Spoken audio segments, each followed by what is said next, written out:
A lot of the investors who are coming here for the first time, it gives them hope in the continent. It gives them an inspiration to actually want to participate and invest in this continent and build partnerships that matter. Idris, thank you so much for sitting down with us at the Kenyan Wall Street today. Thank you very much for having me.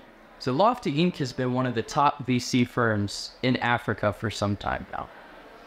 Tell us a little bit about your investment thesis. What type of companies do you specialize in, and what do you look for? Thank you very much. So again, when you look back to where we started about 13, 14 years, and why? Again, I always say, talk about our whys. We were looking at the continent and we were thinking of unemployment. 1 billion people are employed. Who's going to provide us jobs? And very quickly we said, we need to put a platform that helps entrepreneurs turn their lofty ideas into global incorporations. Hence the name Loftyinc. Lofty ideas, global incorporations. And that was it for us. That was the impact we sought to have. How do you create jobs? How do you grant people the opportunity to live better lives without having to leave the continent or swim across the ocean, right? And that's the fundamental thesis. How do we support entrepreneurs who are leveraging technology to build the everyday economy? So that's the fundamental thesis. Use technology to improve people's lives, as they navigate the economy every single day. That's all we do. Okay, and we have a room here full of international VCs, many of whom don't invest or don't focus on Africa. What advice would you give someone who has never invested on the continent before? So I think the first thing is it's going to be imperative that every fund has an Africa strategy. In a couple of years, it's going to be a no-brainer, because when you have, over 40-50% of the world's young population on the continent, you have to have a strategy at a company level for that. But interestingly, for those who are coming in, we say it's important to identify local players, local partners to work with. It's a continent of 54 countries, nuances in different countries, and sometimes you have tourist investors who come in, fly by night, pump in capital, then leave, and sometimes it doesn't leave the ecosystem better.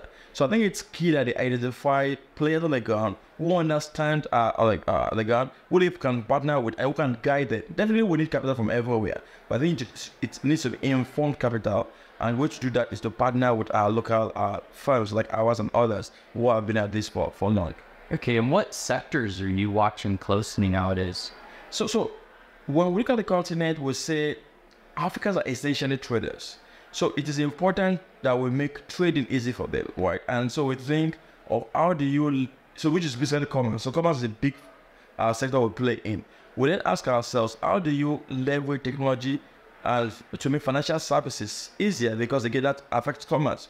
How then do you move the goods and services and people? And that's transportation and the informal retail chain.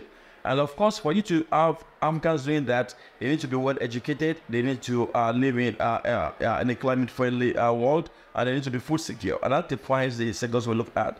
So increasingly, when I look at where the continent is going, I say, you see the startups come in and fix things that affect 10 million people, 50 million people. I think the future is really the things that touch the piece of the pyramid, the informal sector, the mass people. How do you make the everyday life easier? How do you make the children's lives easier? I think it's in those sectors, and those are not easy sectors, they're not very flashy sectors. It's something where you actually have to bend down and do some work.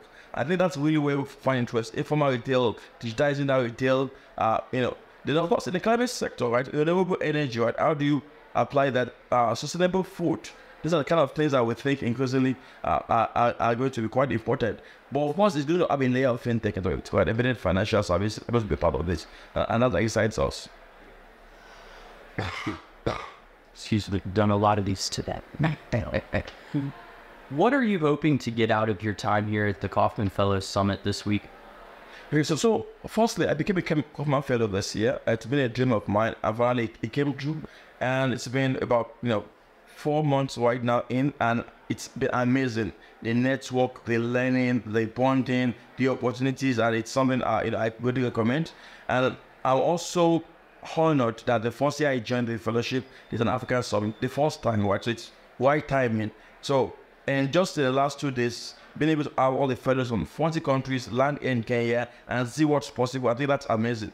Also choosing Kenya, right? It's been an amazing choice. The people have been welcoming. The ecosystem is growing. And people quite forget, a lot of the genesis of this African ecosystem started right from Kenya. With mobile money started back there, with Usha started in Pesa, and a lot of the new things like at the tech hub, back then, what's it called again? iHub, right? It really gave birth to a lot of things on the rest of the continent. So it's only appropriate that the first government summit is happening here. So my hope is that for a lot of the investors who are coming here for the first time, it gives them hope in the continent. It gives them an inspiration to actually want to participate and invest in this continent and build partnerships that matter. I think that's really the exciting thing I'm looking forward to. And you challenge their preconceived notions about Africa. Yeah. Someone who's never been, I grew up in the United States. Until I actually came to the continent, I had no idea. Absolutely no ideas. Yeah, earlier, with I was talking about our own experience that when first she came over to Kenya, just less than 1% of our time at HP was spent thinking about Africa. But being on the ground now, it's changed. That's the key thing. It's also about what brings them. A lot of folks come to Africa, but they are just for the safaris, right?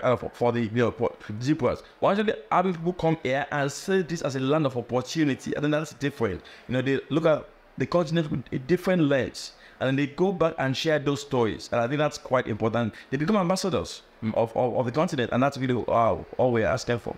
Okay, now we have a few personal questions for you, if you don't mind. Sure.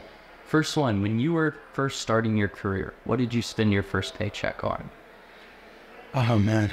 So I've had multiple careers. So I used to be a supply chain in Nigeria, then I moved to oil and gas in the US, and now I do a lot of venture capital, and in between I did healthcare for the Clinton Foundation, right?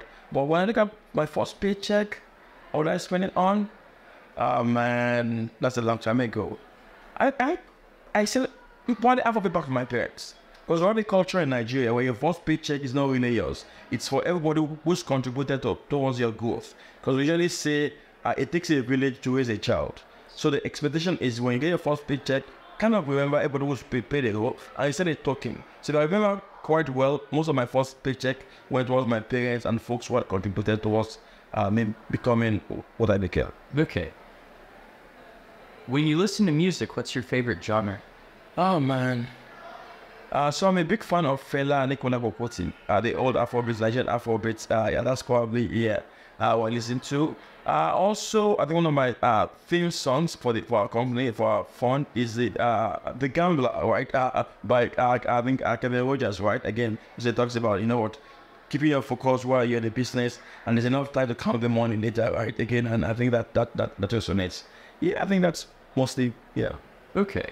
And when it comes to food, what do you like to eat? Man, I'm a foodie, and so the thing is, they usually just joke that the easiest way to get me to write a check is to meet me over food. Well, I think I have a variety of things I eat. But there's a particular food from Nigeria called amala. Amala, it's prepared from like a yam flour, and something. I have this mandate of every country I go in the world, I look for amala, right? And then take a picture and say, you know what?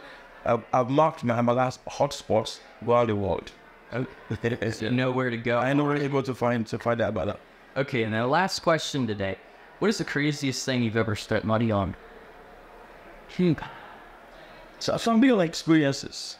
Yeah, so I have this wristwatch someone gave me, it's probably too cheap. I just bet much on phones, but experiences. So the kind of possibly just wakes up and thinks just on the plate, right? Where next should I go and things like that. So spend time in Beijing and Suzhou, spend time, in the Middle East. So so I think it's just jumping on experiences, and that's why I spend a lot of my money on. Memories. Memories, exactly, because memories. Idris, thank you so much for your time. I watched it.